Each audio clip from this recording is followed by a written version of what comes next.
chaque circonstance. Pour tous ces bienfaits qu'il a fait dans nos vies. Louez le Seigneur pour tous ses bienfaits. Pour son amour envers nous, sa fidélité. Il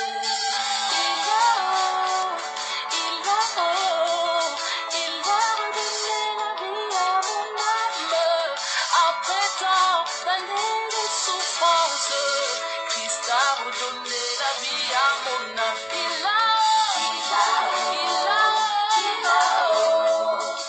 a redonné la vie à mon âme. Après tant d'années de souffrance, Christ a redonné la vie à mon âme. Moi qui ne savais pas pardonner lorsqu'on me blessait, il a mis l'accent sur ce problème. Après tant d'années de rancune, il m'a rempli de son véritable amour. L'amour. Christ a redonné l'amour à mon âme. Après tant d'années de souffrance, Christ a redonné l'amour à mon âme. La joie là-haut, la joie là-haut. Christ a redonné la joie à mon âme. Après tant d'années de souffrance, Christ a redonné la joie à mon âme.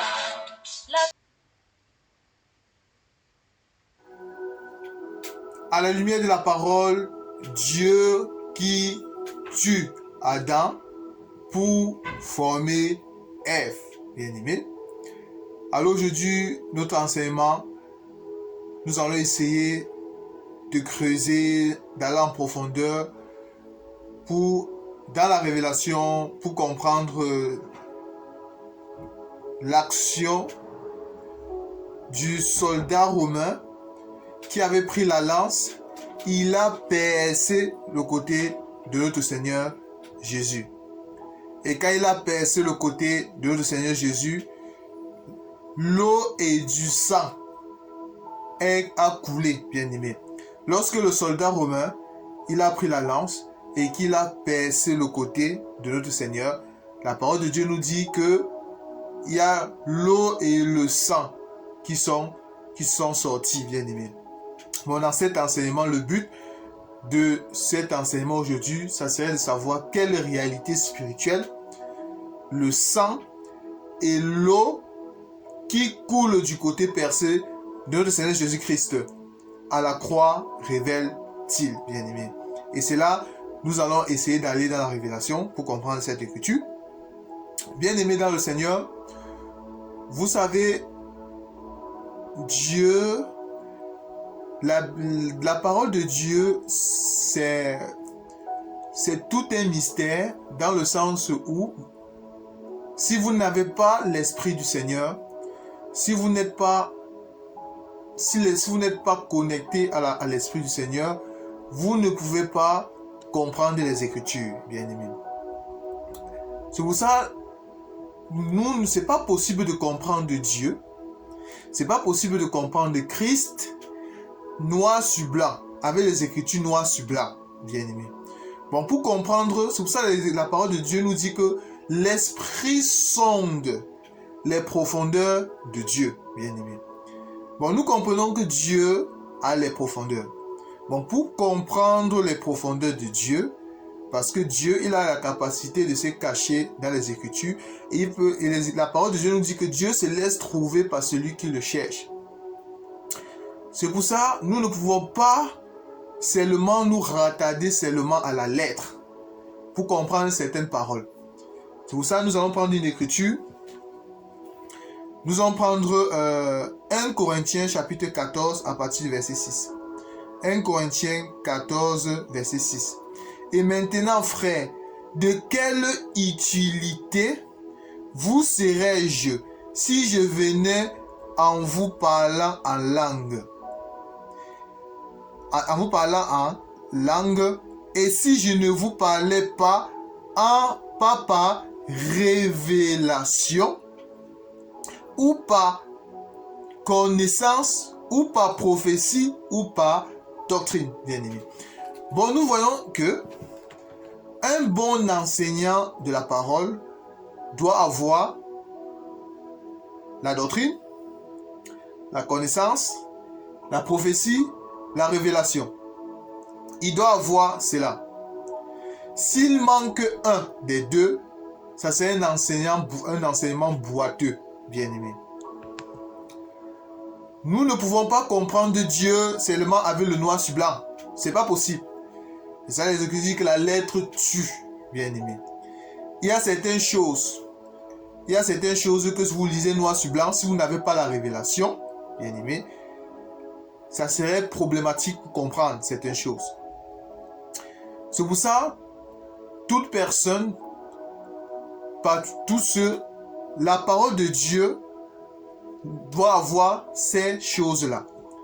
La doctrine, la connaissance, la révélation, bien aimé, et la prophétie. C'est ça, si vous voyez quelqu'un, tout cela doit marcher ensemble. Je reprends doctrine, prophétie, révélation et la connaissance. S'il manque un, c'est qu'il y aura un problème. Vous ne pouvez pas comprendre Dieu si vous n'avez pas cela. Nous comprenons que la doctrine, ça nous permet de nous attacher, ça nous permet de mettre en pratique la parole de Dieu. Dieu dit, la doctrine, c'est notre marche. Nous appliquons la doctrine telle qu'elle est. Maintenant, la révélation, ça permet maintenant de comprendre qui est Dieu. Ça permet de voir les profondeurs de Dieu. Ça permet maintenant de se consolider dans les choses de Dieu. Bien aimé. C'est pour ça que nous sommes contre les gens qui vont seulement venir prêcher chaque jour révélation, révélation, révélation. Non. Ou bien contre aussi ceux qui vont venir prêcher seulement doctrine, doctrine, doctrine, doctrine, doctrine. Il y a un souci. Bon, nous comprenons qu'un enseignant ou un enseignement doit avoir tout ça. S'il manque une chose parmi cela, c'est qu'il y a un souci. Bon, nous ne pouvons pas comprendre le Seigneur seulement avec le noir sur blanc, tel que c'est écrit dans la Bible. Souvent, le Seigneur nous appelle aussi, le Seigneur nous donne aussi, permet qu'on puisse aussi creuser, nous puissions nous envoler comme les aigles pour comprendre certaines profondeurs, parce que l'Esprit de Dieu sonde les profondeurs de Dieu, bien-aimé. Bon, nous comprenons, c'est l'Esprit de Dieu qui nous enseigne beaucoup de choses, bien-aimé. Bon, aujourd'hui, bien-aimé, nous allons aller dans la parole. Le thème de notre message, le titre de notre message aujourd'hui, ça c'est Dieu qui tue Adam pour former Ève. Et nous allons dit, nous allons essayer d'aller dans la révélation. Nous allons essayer de ne pas trop monter, bien aimé, pour ne pas égarer beaucoup de personnes, ou même pour ne pas être une occasion de chute pour certaines personnes qui ne sont pas encore affermies dans la foi. Bien aimé, nous allons essayer de ne pas trop compliquer l'enseignement. Alors aujourd'hui, bien aimé, notre test, nous allons avoir le premier test que nous allons avoir, ça c'est dans Genèse et l'autre ça va se trouver dans Jean chapitre 19, bien aimé. Alors, nous allons prendre Genèse chapitre 2. Genèse chapitre 2 à partir du verset 21. Alors l'Éternel Dieu fit tomber un profond sommeil sur l'homme qui s'endormit et y prit une de ses côtes et renferma la chair à sa place. Bien-aimé. Seigneur, Dieu Tout-Puissant, nous te remercions pour cet instant, Seigneur. Daigne prendre le contrôle, Seigneur. Seigneur, merci encore pour ta parole qui est notre pain de chaque jour, Seigneur. Bénis tous ceux qui vont écouter cet enseignement, Seigneur. Merci pour ta grâce, pour la vie que tu nous donnes. En ton Fils Jésus-Christ, tu as ainsi prié. Amen. Alors, bien-aimés dans le Seigneur, Dieu, pour former Ève, Dieu a endormi Adam. Bon, Dieu ne peut pas former Ève si Dieu n'endort pas Adam. Et quand Dieu a endormi Adam, Dieu a pris la côte. Dieu a pris la côte, c'est-à-dire le côté d'Adam. Ça veut le côté d'Adam que Dieu est allé former Ève, bien-aimé. Bon, nous comprenons que Adam, c'est l'homme, Ève, c'est la femme. Adam, c'est l'autorité, Ève, c'est la soumission. Ève, c'est la faiblesse, bien-aimé. C'est pour ça que Ève a été tirée d'Adam. Bon, maintenant, nous allons essayer de comprendre dans la révélation, c'est quoi le sommeil. Parce que dans la révélation, nous comprenons que pour former Ève, Dieu a tué Adam. Dieu a tué Adam. C'est quand Adam est mort, c'est là maintenant que Ève a pris naissance. Ève a été formée. Dieu, pour former Ève, a tué Adam, bien-aimé. Là, je suis dans la révélation. Vous allez me demander pourquoi nous disons que Dieu a tué Adam. Dieu a tué Adam pour former Ève, bien-aimé.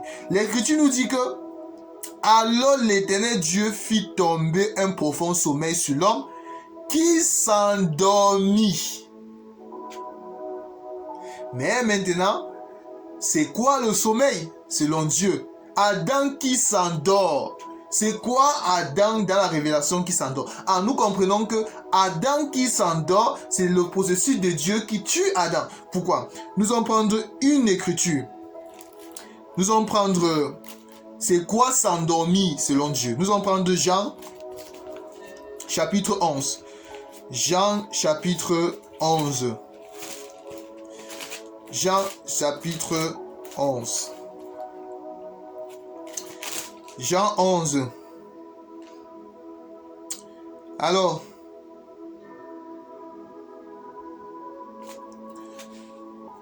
nous allons prendre Jean, chapitre 11. À partir du verset 1er. Il avait un homme malade, Lazare, de Béthanie, village de Marie et de Marthe, sa sœur.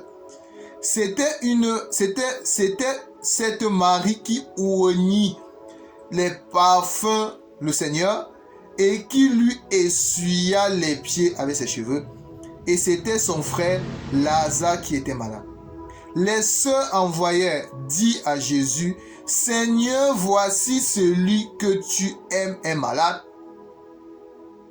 Après avoir attendu cela, Jésus dit, cette maladie n'est point à la mort, mais elle est pour la gloire de Dieu, afin que le Fils de Dieu soit glorifié par lui, par elle.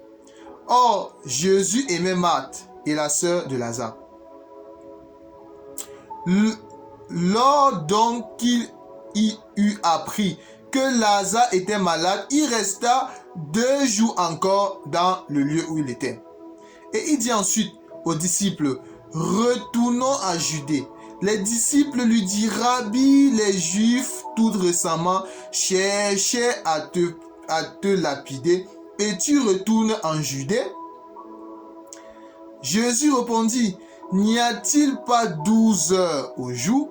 Si quelqu'un marche pendant le jour, il ne bronche point, parce qu'il voit la lumière de ce monde. Mais si quelqu'un marche pendant la nuit, il bronche parce que la lumière n'est pas en lui. Après ces paroles, il est dit, Lazare, notre ami, dort, bien-aimé.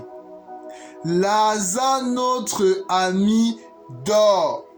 Lazare, notre ami, dort. J'aime l'écriture, bien-aimé. Alors,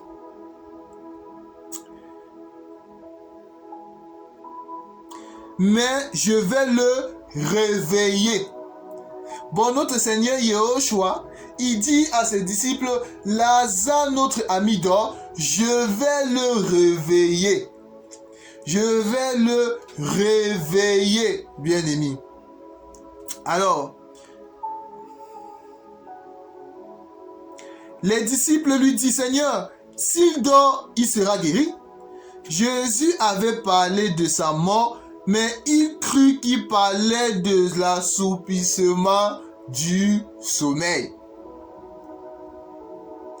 Alors Jésus lui dit ouvertement, Lazare est mort. Et à cause de vous, afin que vous croyiez, je me réjouis de ce que je n'étais pas là, mais allons vers lui. Oui. Bon, Lazare, c'était l'un des amis de notre Seigneur Jésus. Mais Lazare souffrait d'une maladie. Et les sœurs, on avait envoyé annoncer à notre Seigneur du lieu où il était que Lazare était malade. Mais notre Seigneur, il était resté encore là-bas pendant 2 jours. Maintenant, 2 jours passés, il dit maintenant à ses disciples, Lazare, notre ami, dort. Allons le réveiller. Mais les disciples croyaient que notre Seigneur parlait de l'assoupissement du sommeil, c'est-à-dire du sommeil physique. Bon, nous voyons que ils n'avaient pas compris que Lazare était mort dans la chair. Lazare était mort. Bon, nous voyons que Dieu, il appelle la mort le sommeil. Il appelle la mort le sommeil. Bon, pour Dieu, Lazare, selon la dimension humaine, Lazare était mort. Mais pour Dieu, Lazare était endormi. Et le Seigneur devait venir lui réveiller. Nous allons prendre une deuxième écriture. Nous allons prendre Actes des Apôtres. Actes des Apôtres, chapitre...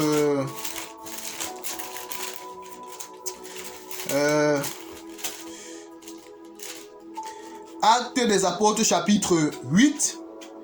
Actes des Apôtres, chapitre 8, à partir du verset 55. Mais Étienne, rempli du Saint-Esprit, et fixa les regards vers le ciel, vit la gloire de Dieu. Et Jésus debout à la droite de Dieu. Et il dit, voici je vois les cieux ouverts, et le Fils de l'homme debout à la droite de Dieu. Il poussait alors un grand cri en bouchant les oreilles. Et ils se précipitaient tous ensemble sur lui, le traînaient hors de la ville et le lapidèrent. Les témoins déposaient les vêtements aux pieds d'un jeune homme nommé Saul. Et ils lapidaient Étienne qui priait en disant, comprenons la prière d'Étienne, qui priait en disant, Seigneur Jésus, reçois mon esprit. Puis s'étant mis à genoux, il s'écria d'une voix forte, Seigneur, ne les impute pas ces péchés. Et après ces paroles, il s'est endormi.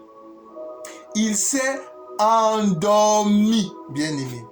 Ah, bon, nous comprenons que pour les enfants de Dieu, un enfant de Dieu, même quand il meurt dans la chair, pour nous humains, il est mort. Mais pour Dieu, c'est le sommeil, bien-aimé. Alors, nous allons prendre une dernière écriture sur Luc 20, à partir du verset 37. Que les morts ressuscitent, c'est ce que Moïse a fait connaître quand à propos du buisson. Il appela le Seigneur le Dieu d'Abraham, le Dieu d'Isaac et le Dieu de Jacob. Or, Dieu n'est pas le Dieu des morts, mais des vivants. Car pour lui, tous sont vivants. Bon, sur Moïse, on dirait que Dieu, il est le Dieu d'Abraham, le Dieu d'Isaac et de Jacob. Mais si pour l'être humain limité, l'être humain va dire, mais Abraham est mort, Isaac est mort, Jacob est mort. Mais la Bible dit que Dieu n'est pas le Dieu des morts. Mais si Dieu n'est pas le Dieu des morts, pourquoi est-ce que Dieu est encore le Dieu et si Abraham, Isaac et Jacob sont morts selon la chair, pourquoi est-ce que Dieu est encore le Dieu d'Abraham, Isaac et Jacob? Bon, nous comprenons que pour Dieu, la parole de Dieu nous dit cela, que pour lui, tous sont vivants. Tous sont vivants. Bon, nous comprenons que ils dorment. Ils dorment, bien-aimés. Bien-aimés dans le Seigneur, un enfant de Dieu ne meurt pas.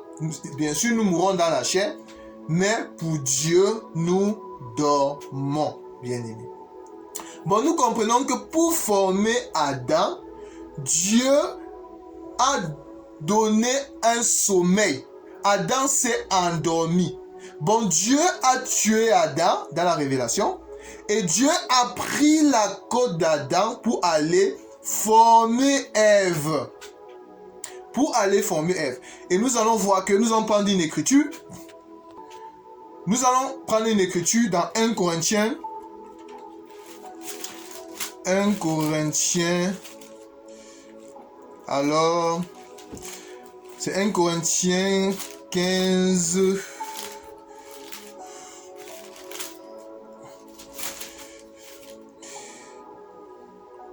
1 Corinthiens 15, 45. C'est pourquoi il est écrit, le premier homme Adam devint une âme vivante. Le dernier Adam est devenu un esprit vivant. Vivifiant, bien aimé. Bon, dans la Révélation, l'Adam, là je suis dans la Révélation.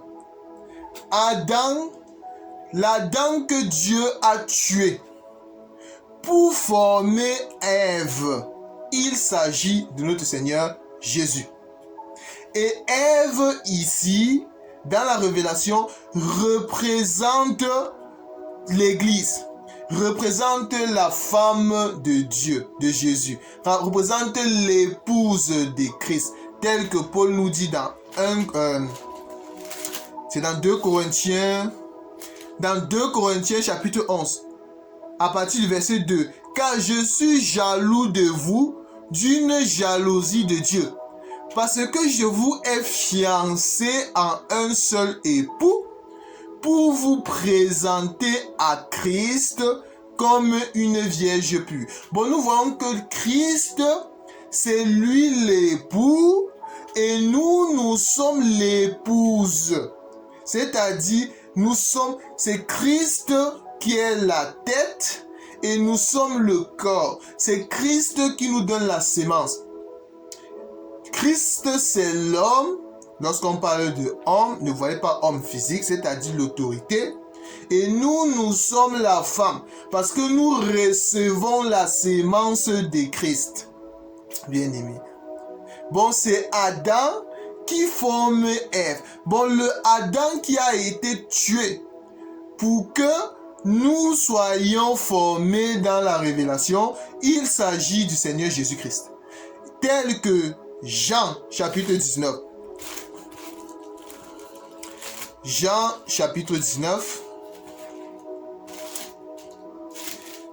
Jean chapitre 19. Alors,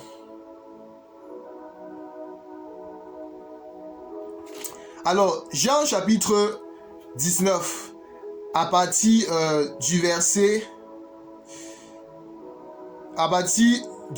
31. Vous savez, lorsque nous concernait Jésus, il avait été crucifié, bien aimé, au milieu des deux brigands. Il ne fallait pas que le corps reste sur la croix pendant le jour du sabbat. Parce que le sabbat devait arriver, la Pâque en d'autres termes aussi. Alors nous allons prendre la partie verset 30. Quand Jésus eut pris le vinaigre, il dit tout est accompli, il baissa la tête et rendit l'esprit, c'est-à-dire s'endormit. Dans la crainte que les corps ne restent sur la croix pendant le sabbat, car c'était la préparation et ce jour de sabbat, c'était un grand jour. Les Juifs demandaient à Pilate qu'on rompe les jambes aux crucifiés et qu'on les enlève. C'est-à-dire pour qu'ils meurent plus facilement, les soldats romains devaient prendre les objets adaptés, ils devaient frapper sur les pieds des crucifiés pour qu'ils puissent mourir plus vite. S'étant approché, les soldats virent donc et ils rompirent les jambes au premier plus à l'autre qu'il avait été crucifié avec lui. S'étant approché de Jésus et voyant déjà mort, il ne rompit pas les jambes. Mais un soldat lui perça le côté avec une lance, et aussitôt il sortit du sang et de l'eau, bien-aimé. Bon, nous voyons, bien-aimé dans le Seigneur, la parole de Dieu nous dit dans Isaïe que lorsque nous prêchons à la loi et au témoignage, s'il n'en est pas ainsi, il n'y aura point d'aurore, bien-aimé. Nous comprenons que Dieu qui a tué Adam dans Genèse, qui a endormi Adam et qui a retiré la côte d'Adam pour aller former Ève. Là, c'était déjà la préfiguration que Jésus-Christ devait enfanter son église, bien-aimé. Bon, Ève, c'était l'église de Jésus, d'Adam. Ève, c'était l'église. Adam a enfanté son église. Bon, nous voyons dans la révélation que l'eau et le sang qui sont en train de sortir du côté de Jésus, parce qu'on a le soldat a pris une lance, parce que notre Seigneur était déjà mort. Ah, j'aime ça. Bon, pour que l'eau et le sang sortent du côté de Jésus, il faut qu'il soit mort. Bien aimé dans le Seigneur, telle est la parole du Seigneur. Hein? Lorsque notre Seigneur avait dit tout est accompli, il a rendu l'âme. Maintenant, le soldat romain a pris la lance. Il a percé le côté de Jésus. L'eau et le sang sont sortis. Bien-aimé dans le Seigneur, quand une femme accouche, l'eau et le sang sortent. Bon, nous comprenons que l'eau et le sang qui sortaient du côté de Jésus, Jésus était en train d'engendrer son église. Jésus souffrait des douleurs de l'enfantement. Il était en train d'engendrer son ecclésia. C'est pour ça que le Seigneur a dit à Pierre, Pierre, tu es Pierre, et sur ces pierres je bâtirai mon église. Et les portes de l'enfer du séjour des morts ne pourront point, bien-aimés. Bon, Jésus était en train d'enfanter Ève. Et dans Genèse, lorsque Dieu a formé Adam, Dieu a endormi Adam et qu'il a pris la côte d'Adam pour former Ève, Dieu maintenant, il a pris Adam, il a pris Ève, autant pour moi, et il a amené Ève vers Adam. Et Adam a dit, voici cette fois-ci, celle qui est os de mes os et chair de ma chair, on l'appellera femme. Bon, nous voyons que en ce moment, Adam, Ève et Adam formaient un même corps. Bon, nous voyons que nous, Église, nous formons un même corps avec Christ. Bien aimé, nous allons prendre une écriture. Nous allons prendre Colossiens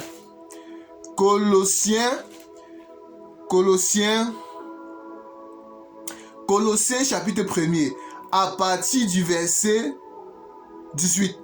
Il est la tête du corps de l'Église et le commencement, le premier-né d'entre les morts, afin d'être en tout le premier. Bon, Jésus-Christ, c'est lui la tête de l'Église. Bon, nous formons un même corps. Nous allons prendre une autre écriture dans Éphésiens. Alors, où est l'écriture là? Je vais chercher cette écriture.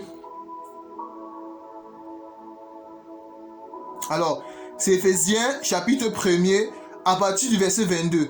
il a tout mis à ses pieds. Il a donné pour chef suprême à l'Église, qui est son corps. Vous voyez, bon Dieu, l'Église, c'est-à-dire la Ève, que Dieu a formée, que Adam souffrait les douleurs de l'enfantement, la Ève que Dieu a endormie, la Adam que Dieu a endormi, c'est-à-dire Dieu a tué pour former Ève. Et Ève constitue le corps, fait partie du corps de Adam. Nous voyons que dans la révélation, ça représente notre Seigneur Jésus sur la croix quand il est mort, lorsqu'on a percé son côté, en d'autres termes sa côte, bien aimé. Dieu a percé sa côte, a pris cela lorsque le sang et l'eau c'est la vie. Le sang, bien aimé, c'est la vie. Le sang, c'est la vie. L'eau, c'est la vie. Bon, pour pouvoir donner la vie à son Église, il a fallu que Dieu tue Jésus à la croix, bien aimé. Bon, Dieu a tué Jésus à la croix pour que nous puissions avoir la vie, pour que nous puissions former un même corps avec le Seigneur. Nous formons un même corps avec le Seigneur. C'est là que nous avons la vie, bien-aimés. Bien-aimés dans le Seigneur. Bon, c'est ça, le sang et l'eau qui sont sur le côté de notre Seigneur Jésus-Christ. Bien-aimés. Ça montre que Jésus était en train d'engendrer son Église qui est son corps, bien-aimés. Parce que l'Église, c'est le corps du Seigneur. Nous formons maintenant un seul corps avec le Seigneur. Notre Seigneur, c'est lui la tête, bien-aimé. Et nous sommes le corps du Seigneur. Nous sommes maintenant Adam et Ève, c'est-à-dire Jésus et son épouse bien-aimée. Et lorsque Dieu a formé Adam, a formé Ève, autant pour moi, Dieu a pris Ève et a amené vers Adam. Nous voyons ici l'enlèvement. Bon Dieu, il prend Ève lorsqu'il a formé Ève. Parce que Dieu a créé Adam. Quand Dieu a formé Adam, la Bible nous dit que Dieu a formé Adam. Adam était à l'Orient. Nous avons chez cette écriture. C'est Genèse.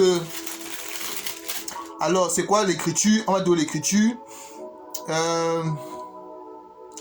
Genèse chapitre 2 à partir du verset 8. Puis l'Éternel Dieu planta un jardin en Éden du côté de l'Orient et il mit l'homme afin qu'il avait formé. Bon, pour former Ève, Dieu n'a pas formé Ève à l'Orient. Mais Dieu, nous comprenons quand il a tué Adam, Dieu a pris la côte d'Adam, il est allé à l'Occident. Mais il est allé autre part, il a formé Ève.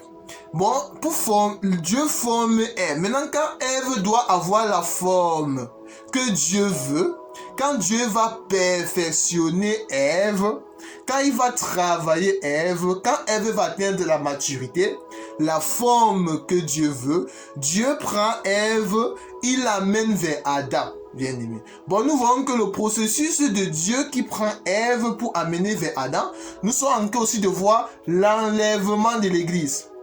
Nous voyons aussi l'enlèvement de l'Église. Bon, c'est Dieu qui forme Ève. C'est Dieu qui forme Ève ici, bien aimé. De même, quand maintenant Jésus-Christ a engendré son Église, maintenant il a engendré son Église. Maintenant, nous sommes en train d'être formés par Dieu. Nous sommes en train d'être travaillés par Dieu. Maintenant, lorsqu'on aura la forme que Dieu veut, lorsqu'on va atteindre la perfection, c'est en ce moment maintenant que Dieu va nous prendre pour nous amener vers Jésus. C'est-à-dire, nous allons aller à l'enlèvement de l'Église, bien-aimé. C'est ça, l'enlèvement. Bien-aimé dans le Seigneur. Il y a aussi une question qui nous avait été posée, à savoir, Dieu, c'est quoi? On nous demande d'expliquer le processus de Dieu quand Dieu a dit, Dieu créa l'homme à son image. Dieu a formé l'homme à son image. Parce que quand Dieu a créé Adam, pour que Dieu se trouve à Adam, parce que Dieu a pris la poussière. Il a pris la poussière pour former Adam. Quand il a formé Adam, pour former Adam, Dieu a formé Adam avec la poussière. Mais quand il a créé Adam comme ça, Dieu ne s'était pas directement trouvé à Adam. Mais pour que Adam soit l'image de Dieu. C'est-à-dire pour que quand Dieu voit Adam, il se retrouve à Adam. La Bible nous dit, Dieu a soufflé dans les narines d'Adam. Tel que Genèse chapitre 2, à partir verset 6 nous dit, mais une vapeur s'éleva de la terre et arrosa toute la surface du sol. Dieu forma l'homme de la poussière. Ce qu'il faut savoir, ce n'est pas toute la poussière que Dieu a formé Adam. Nous ne voulons pas trop entrer en profondeur. Ce n'est pas l'enseignement. De la terre, il souffla dans les narines un souffle de vie et l'homme devint un être vivant. Pour que Dieu se trouve à Adam, il faut que Dieu souffle dans les narines d'Adam. Nous comprenons que le processus du soufflement de Dieu dans les narines d'Adam, dans la révélation, il s'agissait ici de quoi? De Dieu qui prenait un corps. Tel que Hébreu chapitre 10:5.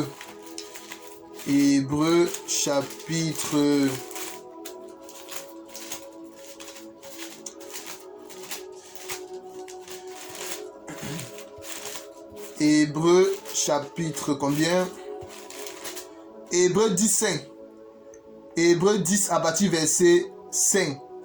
C'est pourquoi Christ entrant dans le monde dit, tu n'as voulu ni sacrifice, ni offrande, mais tu m'as formé un corps, bien-aimé. Le processus du soufflement de Dieu dans les narines d'Adam, dans la révélation, nous comprenons qu'il s'agissait déjà, ça préfigurait déjà le Christ qui devait prendre un corps, bien-aimé. Parce que dans la révélation, nous avons dit le Adam, c'était Jésus. Et le soufflement de Dieu dans les narines d'Adam, c'est le Christ qui prenait un corps, bien-aimé. Afin d'entrer dans le temps et donner la vie et sauver le peuple que Dieu a élu dès la fondation du monde, bien-aimé dans le Seigneur. Mon bien-aimé dans le Seigneur, nous ne serons pas longs. C'était juste pour répondre à cette petite question. Nous avons essayé d'être pas trop compliquer l'enseignement, bien-aimé. Nous avons exposé cela plus simplement possible pour que tous ceux qui sont amoureux de la parole du Seigneur puissent comprendre cela. Nous bénissons le Seigneur parce que toute la gloire revient à notre Seigneur Yehoshua, Mashiach. C'est le Seigneur Jésus-Christ qui enseigne son peuple, bien-aimé. Et nous croyons que le Seigneur sera toujours fidèle. Il sera toujours au rendez-vous, bien-aimé, pour éclairer son peuple. On nous avait expliqué ici le Seigneur Jésus-Christ qui a engendré son église, bien-aimé. Lorsqu'on l'a percé le côté, il y avait l'eau et le sang qui sont sortis. Parce qu'il ne faut pas aussi oublier que dans Hébreu chapitre 2, on nous dit que de même que les enfants participent à l'eau et au sang, lui-même a aussi participé afin d'être semblable à ses frères bien-aimés. Il n'y a rien de nouveau sous le soleil, bien-aimés. Toutes les Écritures rendent témoignage de notre Seigneur Jésus. Lorsque vous lisez votre Bible, vous méditez la parole du Seigneur, vous allez vous rendre compte que si vous êtes dirigé par l'Esprit, vous allez rendre compte que ça ne parle que d'un seul homme. Et cet homme, c'est notre Seigneur Jésus-Christ. Et lorsqu'on parle de l'homme, ici, nous ne voyons pas l'homme physique, non. C'est-à-dire celui qui a tout pouvoir lui a été donné, l'autorité, bien-aimé. Celui à qui nous sommes soumis. Toutes les Écritures parlent du Seigneur Jésus. Toutes les Écritures. Il n'y a pas une écriture, il n'y a pas une écriture qui ne parle pas du Seigneur. Que ce soit sur la loi, les psaumes et les prophètes, bien aimés. Également dans les évangiles, que ce soit les épîtres, l'Apocalypse, tout, ça parle du Seigneur Jésus-Christ. C'est lui la parole faite chair au Seigneur Jésus. Bon, c'est lui cette parole qui s'est faite chair, qui est venue dans le monde pour sauver son peuple bien-aimé. C'est pour ça, dans les Écritures, nous essayons toujours de sortir la personne de Christ à l'intérieur. Nous essayons toujours de dire où est-ce que Christ se cache. C'est ça le Seigneur. Parce que nous savons que c'est ça la parole du Seigneur. C'est quand lorsque le Seigneur se révèle, bien-aimé, il nous donne la capacité de comprendre les Écritures. Mais nous rendons grâce à Dieu. Notre prière, c'est que il ne suffit pas seulement de comprendre les Écritures, bien-aimés, mais il faut mettre les Écritures en pratique. C'est ça où intervient la doctrine. La doctrine, c'est-à-dire nous mettons la parole du Seigneur telle que c'est dit. La parole de Dieu te dit tu ne voleras pas, tu ne voles pas. La parole de Dieu dit que tu vas fuir l'impudicité, tu ne commets pas l'impudicité. C'est ça la doctrine, bien-aimé. La doctrine te montre comment crucifier ta chair, marcher selon l'esprit. C'est ça la doctrine. Maintenant, la révélation, ça permet de comprendre les profondeurs de Dieu, bien-aimé, les choses cachées des mystères du royaume. Comme nous avons dit avant de commencer cet enseignement, tout cela va ensemble. Vous ne pouvez pas seulement avoir quelqu'un qui parle seulement chaque jour de révélation. Il y a un problème. Ou même vous voyez quelqu'un qui se limite seulement sur la doctrine. Il y a aussi un problème. Ou même quelqu'un qui fait seulement prophétie. Il y a un problème. Tout cela doit aller ensemble, bien-aimés, afin de bien mener sa marche dans le Seigneur. Soyez puissamment bénis par le nom glorieux de notre Seigneur Jésus-Christ. Et à la prochaine. Merci Seigneur Jésus pour cet enseignement, Seigneur. Seigneur, que ton nom soit béni, Seigneur. Toute la gloire te revienne, Seigneur.